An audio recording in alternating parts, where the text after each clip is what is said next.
You are deep. You are layered. You are alive. The people who told you otherwise were intimidated by their own smallness. Your fullness reflected their emptiness. Shadow work invites you to reclaim your bigness, to stop apologizing for your existence, to take up space emotionally, spiritually, energetically. The right people won't just handle your depth. They'll honor it. They'll feel safe in it. You were never meant to be small. You were meant to be whole. If you've made it this far with me tonight, you've done brave work. To face what's hidden. To explore the parts of you that long for light. Shadow work is not easy, but it is sacred. And you've walked through it with courage. Before I go, I want to offer you one last thing, permission.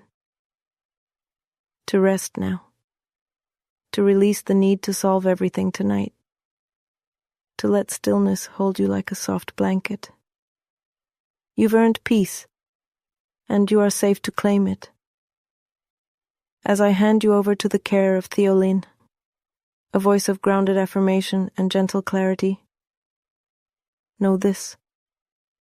You are not alone. Your healing is valid. Your becoming is beautiful. It's quiet now. The noise of the day has settled, and in the stillness, something rises. Not loud, no, but present, persistent. A feeling you couldn't name earlier. A tension in your chest. A memory that arrived uninvited. A question that keeps looping. Why am I still carrying this? This hour, this sacred 2 a.m. is not about fixing. It's about witnessing. It's about gently turning inward to the places you've avoided, the shadows, the stories. You don't need to fight them tonight. You don't need to solve them. Just meet them. Sit beside them. Because beneath the ache, there is an invitation, not to relive the pain, but to reclaim your voice, to say, this happened, and I'm still here. So often we're taught to fear the dark, to believe that if something feels heavy, it must be bad, that if we struggle, we're failing. But shadow is not your enemy.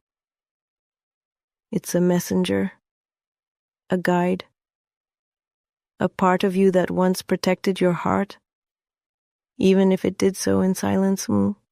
Those parts you pushed away, the anger, the jealousy, the fear. They were trying to keep you safe, not always in healthy ways, but in the only ways they knew how. Tonight, I want you to bring them into the light, not to shame them, not to erase them, but to understand them, to say, I see you, I know you tried. That's where healing begins, not by cutting off parts of yourself, but by integrating them, by becoming whole. Some pain doesn't scream. It hums beneath your smile. It hides in your laughter. It folds itself into your routines. These are the wounds you don't show, the grief you minimize, the shame you swallowed, the moments you tell yourself it wasn't that bad. But your body remembers, your nervous system remembers, even if your mind tries to forget. Shadow work is not about digging up the past to suffer again. It's about understanding why certain things still trigger you, why your voice shakes in certain rooms, why you shrink when you should rise. It's not to blame. It's to name.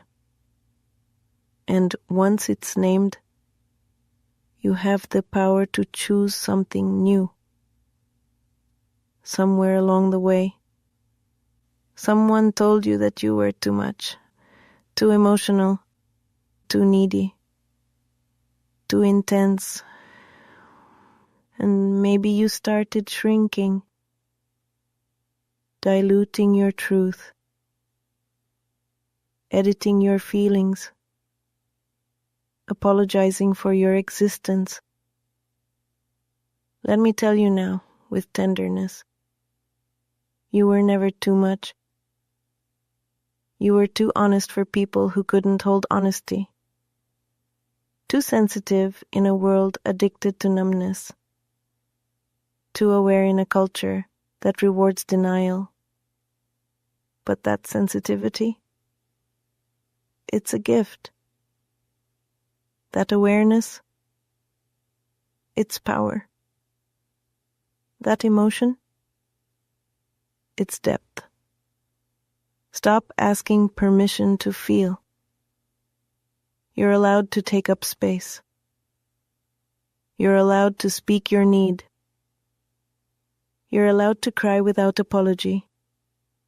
Your fullness is not a flaw. It's the doorway to your healing. What sets you off? The comments, the looks, the silence.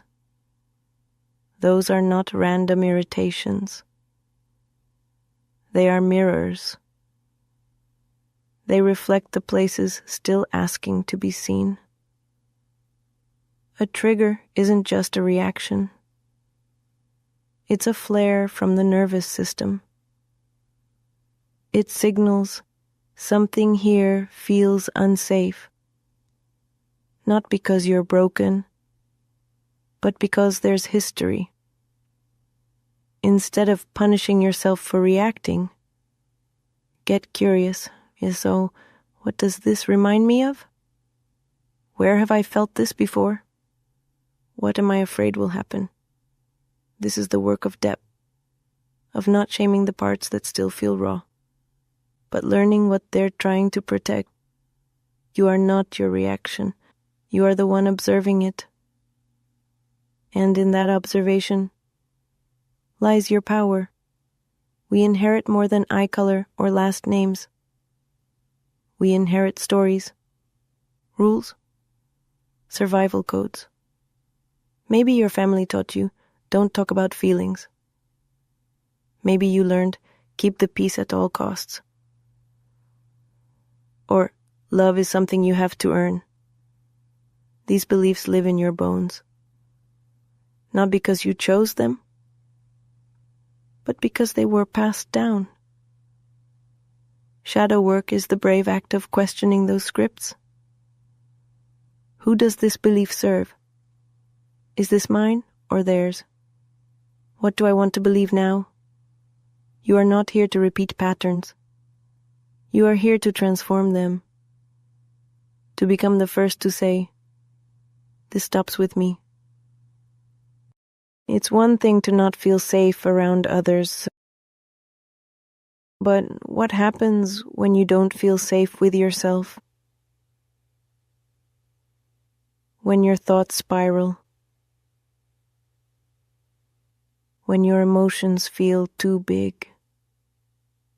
When silence becomes a threat instead of peace? This is more common than you think. Many of us were never taught how to sit with ourselves. We were taught to perform, to please, to produce. but not to simply be. So now, when you slow down, your nervous system panics, your shadows get louder, and you feel unsafe in your own presence. That's okay. It's not a flaw, it's a wound. One we can heal. You can learn to be with yourself again. Not as a critic, not as a fixer, but as a gentle witness. And I'm here to guide you in that return. One breath at a time. We often say, I should have known better. But the truth is, you didn't. And that's not a weakness. That's context. You made choices based on what you knew then, on what you had access to, on the support or lack of it around you. It's easy to look back and judge yourself through today's lens. But healing isn't about punishment. It's about compassion. Can you thank the past version of you for surviving? For getting you here? Even if their methods were messy or reactive. They did what they had to do. And now you get to evolve. With more tools. With more awareness. With more love. That's what healing looks like. Not perfection, but presence. Sometimes healing means grieving not just what happened, but what never did.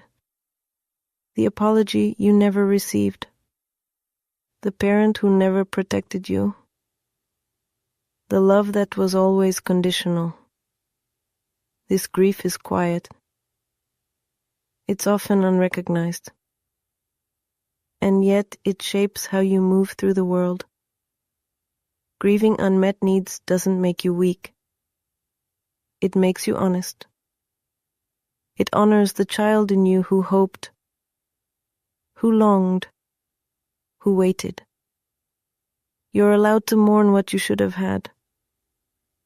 You're allowed to feel the ache of what never was. And in that mourning, you create space.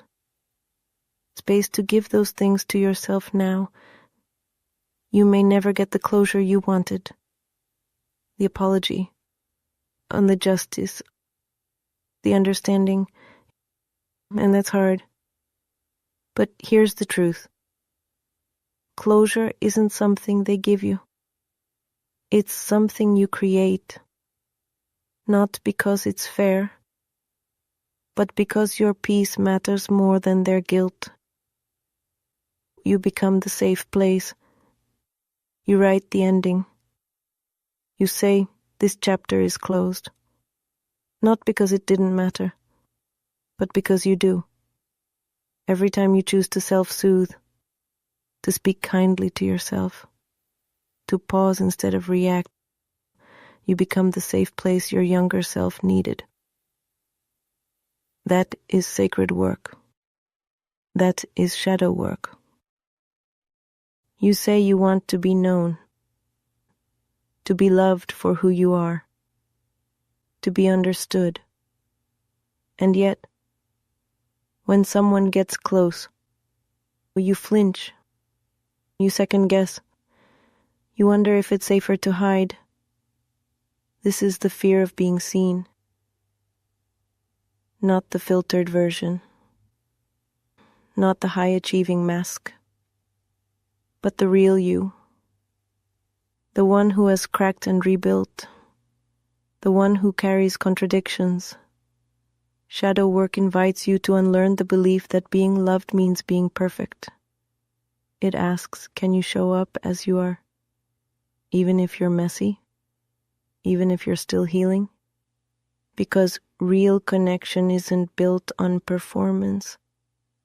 It's built on presence. And the more honest you are with you, the easier it becomes to let others in. You've carried so much that wasn't yours, on the moods of others, on the shame of your caregivers, the responsibility to keep everything together. And maybe no one told you. You can put it down. You don't have to absorb what isn't yours. You don't have to fix what you didn't break. You don't have to carry the emotional load for the entire room. It's not selfish to set boundaries. It's not cold to protect your peace. It's wise. It's necessary. Tonight, I want you to practice releasing. Breathe out what isn't yours. Let the guilt slide off your shoulders. Feel how light you become when you choose to only carry your own truth. You were taught to doubt yourself, taught to defer, taught to stay quiet even when everything inside you screamed, no. And now, that silence lives in you. You freeze in conflict. You shrink when it's time to speak. You second-guess your own instincts, but your voice is not gone. It's waiting. Waiting for your permission. Waiting for you to say, I trust myself again. Shadow work helps you hear yourself clearly. To separate your inner truth from the noise of fear. To honor your no as sacred. To honor your yes as intentional. It's not about being loud. It's about being aligned. When your voice rises from your truth, it doesn't need to convince anyone. You've been taught to apologize for needing, to downplay your pain, to handle it all on your own. And maybe you started believing it, that your feelings were too much, that your sadness was inconvenient, that your hurt made others uncomfortable. But here's the truth. You are not a burden. You are a human being with needs, with limits, with emotions. There is nothing wrong with you for struggling. There is nothing wrong with asking for support. You don't have to earn love by being invulnerable. You are worthy as you are, and the people who can love you deeply will love your whole self, not just the strong parts, but the tender, real human parts too. No one talks enough about the loneliness of healing, the way old relationships fall away, the way you start to feel different in rooms you used to belong to. Growth can isolate you. Not because you've become better than others, but because you've become more you. And not everyone will come with you on that journey. That ache you feel, it's the grief of shedding skins, of saying goodbye to familiar dysfunction, of releasing the roles you once played to stay safe. It's okay to miss what you've outgrown. It's okay to feel both proud and heartbroken. That's part of becoming whole.